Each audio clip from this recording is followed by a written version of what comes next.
ఓం సాయిరామ్. సమర్థ సద్గురు సాయినాథ్ మహారాజ్కి జై. మన సాయి భక్తులందరికీ నమస్తే అండి. అందరూ ఎలా ఉన్నారు ఫ్రెండ్స్? ఏం చేస్తున్నారండి? ఈరోజు వీడియోలోకి వెళ్లే ముందు బాబా గారి ఆశీస్సులు మీ అందరికీ దొరకాలని మనస్ఫూర్తిగా కోరుకుంటున్నాను. ఇంకా ఈరోజు బాబా ఏమంటున్నారు అనంటే, బిడ్డ, రోజు కూడా నువ్వు పడే కష్టానికి నీకు తగిన ప్రతిఫలం అనేది ఈరోజు నీకు ఇవ్వబోతున్నాను. ఆ ప్రతిఫలం అనేది ఎలా ఉంటుంది అనంటే, వజ్రం కంటే విలువైన ఒక శక్తివంతమైన ఒక మూటని నీకు ప్రసాదిస్తున్నాను.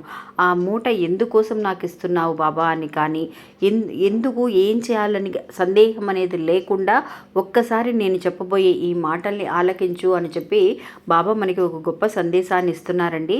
అంటే బాబా ఏం చెప్పబోతున్నారనేది ఈరోజు తెలుసుకుందాం. ఇంకా వీడియోలోకి వెళ్ళడానికి ముందుగా మన ఛానల్ ఎవరైతే కనుక కొత్తగా చూస్తున్నారో వాళ్ళు ప్లీజ్ సబ్స్క్రైబ్ చేసుకోండి ఫ్రెండ్స్. మీకు వీడియో నచ్చితే కనుక ఒక చిన్న లైక్ చేసి మీ ఫ్రెండ్స్ అందరికీ కూడా షేర్ చేయండి.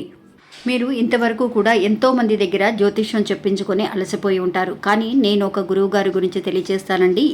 ఈ గురువు గారండి ఆదికొండ దేవత పూజారి సుబ్రహ్మణ్యరాజు గారు. ఈయన ఫోన్ నంబర్ 9347293375. మాకు జీవితంలో ఎన్నో మార్పులను తీసుకొచ్చారండి ఈయన. అందువల్లే మీ అందరికీ కూడా తెలియజేస్తున్నాను.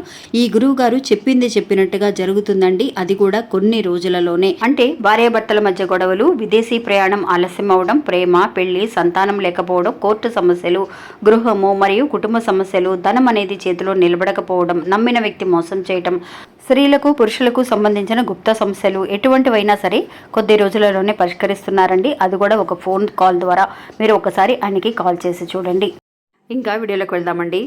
మనం ఎప్పుడూ కూడా అనుకుంటూ ఉంటామండి, మనం చేసే కష్టానికి నిజంగా ప్రతిఫలం అనేది మనకి దక్కట్లేదని, దానికి తగిన లాభాలు అనేవి మనకి ఉండటం లేదని, నిజంగా ఆర్థిక ఇబ్బందులతో బాధపడుతూ ఉన్నాము. రోజు కూడా మనం ఇంకా ఇలాగే జీవితాంతము కూడా కష్టపడుతూనే ఉండాలా అని అనిపిస్తూ ఉంటుంది.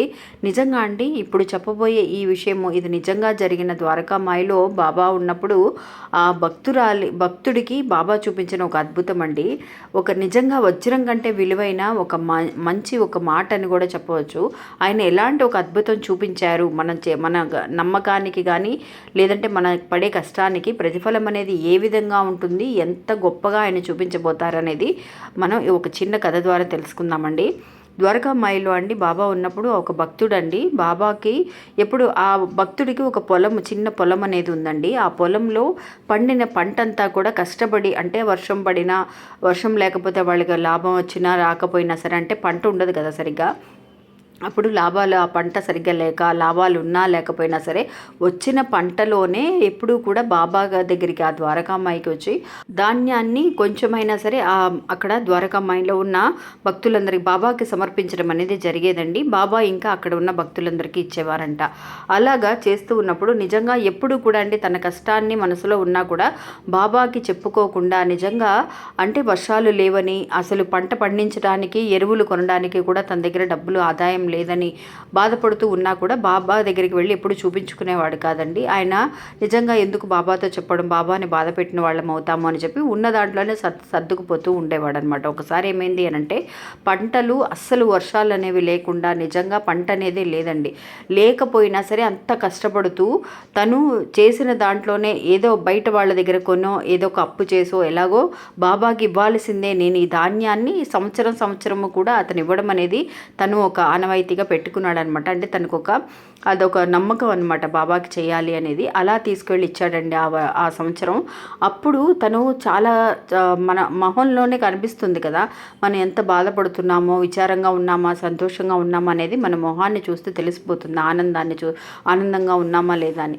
అలాగే చాలా విచారంగా ఉన్నట్టు ఆ భక్తుడు బాబాకి తెలిసిందండి. తెలిసినప్పుడు నిజంగా భక్తుడిని పిలిచి, ఏంటి నాయన, ఏంటి విచారంగా ఉన్నావు అని అంటే, ఏం లేదు బాబా, ఏం లేదు, కొంచెం నలతగా ఉంది నాకు, ఏం లేదని చెప్పాడంటండి. నిజంగా ఆయన ఎవరిని కూడా బాధ పెట్టకూడదు అని అనుకుని ఒక మనస్తత్వం ఆ భక్తుడికి. అలాగా బాబాతో చెప్పలేక తనలో తనే మదన పడుతూ, ఏంటి బతుకు ఇట్లా అయిపోయింది అని చెప్పేసి బాధపడుతూ కూర్చున్న సమయంలో బాబా ఆ భక్తుడిని పిలిచి ఒక మూట అండి, ఒక చిన్న గోనె సంచిలాగా ఒక చిన్న మూట అనేది ఇచ్చి ఆ భక్తుడికి ఒక బహుమానంలాగా ఇచ్చి, నువ్వు ఇది ఇంటికి తీసుకువెళ్ళు, ఇది నేను నీకు ఇస్తున్న ఒక బహుమానం ఇది అని చెప్పి తీసుకోమని అన్నప్పుడు, బాబా ఎందుకు బాబా, ఏముంది దీంట్లో ఏంటి అని అంటే, అదంతా నువ్వు ఎందుకు ఏంటని ఏమి అడక్కు, నువ్వు ఇది ఇంటికి తీసుకువెళ్ళిన తర్వాతే ఓపెన్ చేసి, అంటే తెరిచి చూడు అని చెప్పి బాబా తెలియచేయడం అనేది జరిగిందండి. సరే బాబా ఏదో గోనె సంచిలో ఇచ్చారు కదా, అందులో ఏదో పళ్ళో ఫలాలో ఉంటాయి, లేదంటే కనుక బాబాకు సంబంధించిన పుస్తకాలు ఏదైనా ఉంటాయేమో, పిల్లలకి ఇవ్వమని ఇచ్చి ఉంటారని చెప్పి ఆయన ఇంటికి తీసుకెళ్ళి ఆ మూటని అలాగే ఒక మూల పెట్టేశాడండి. రాత్రికి ఎప్పుడో ఇంకా భోజనం అంతా అయిపోయిన తర్వాత అతనికి గుర్తొచ్చి, బాబా ఇలాగ ఒక గోనె సంచిని ఇచ్చారు కదా మనకి, ఇందులో ఏముందో చూద్దాము అని చెప్పి ఆ మూటని ఓపెన్ చేసి అంటే తెరిచి చూశాడండి ఆ భక్తుడు. చూస్తే అందులో వజ్రాలు, వైడూర్యాలు, మాణిక్యాలు అని అంటారు కదా, అలాగా వజ్రాల కంటే చాలా విలువైన వస్తువులండి. ఆ మూట గోనె సంచి నిండా కూడా ఉన్న ఒక గోనె సంచిని అతన్ని బాబా ఇవ్వడం అనేది జరిగింది. అసలు చూడంగానే అది గోనె సంచి తెరవంగానే అసలు దగదగ మెరుస్తూ ఉన్న వజ్రాలు కనిపించాయండి అందులో. అంతకంటే విలువైన వస్తువులు కూడా ఉన్నాయి.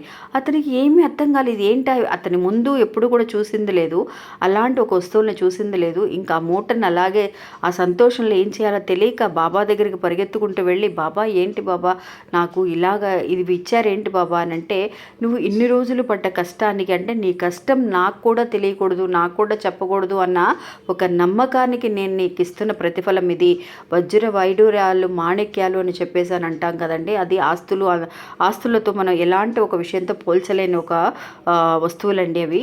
ఇవి నీ జీవితాంతము కూడా కూర్చొని తిన్నా కూడా నీ వంశ పారంపర్యం మొత్తం కూడా 7 తరాలు కూడా కూర్చొని తినగలిగే ఆ ఆస్తి ఐశ్వర్యాలను నేను నీకు ప్రసాదిస్తున్నాను, నీ నమ్మకానికి ఇదే నేను ఇచ్చే బహుమానం అని చెప్పి ఆ మూటని నీ దగ్గరే ఉంచుకో, నువ్వు తీసుకువెళ్ళు, నీ ఇష్టం, నువ్వు ఏమైనా చేసుకో అని. నిజంగా అండి అతను ఊహించలేదండి, ఇది మనం అసలు ఊహించం. మనకి ఆ బాబా ఇచ్చే బహుమానం ఏదైనా సరే మనం మనస్ఫూర్తిగా స్వీకరిస్తూ ఉంటాం. అలాగా ఎప్పుడు ఏమిస్తారు, మనకి ఏ రూపంలో వచ్చిస్తారు అనేది మనకు తెలియదు. అందువల్ల అలాంటి ఒక శక్తివంతమైన ఒక ప్రసాదాన్ని, ఒక మూటని మనకు ప్రసాదిస్తున్నారండి. ఆయన ఏమిచ్చినా సరే మనం దానికి ఏమాత్రము కూడా ఎందుకు ఏంటి అనే ఆలోచన లేకుండా మనస్ఫూర్తిగా స్వీకరించడం అనేది చాలా మంచిది. ఇంకా ఇది అవునంటారా కాదా అని నాకు కమెంట్స్లో తెలియచేయండి ఫ్రెండ్స్. ఇంకా మళ్ళీ కలుస్తాను. అంతవరకు సెలవు. నమస్తే, సాయిరామ్.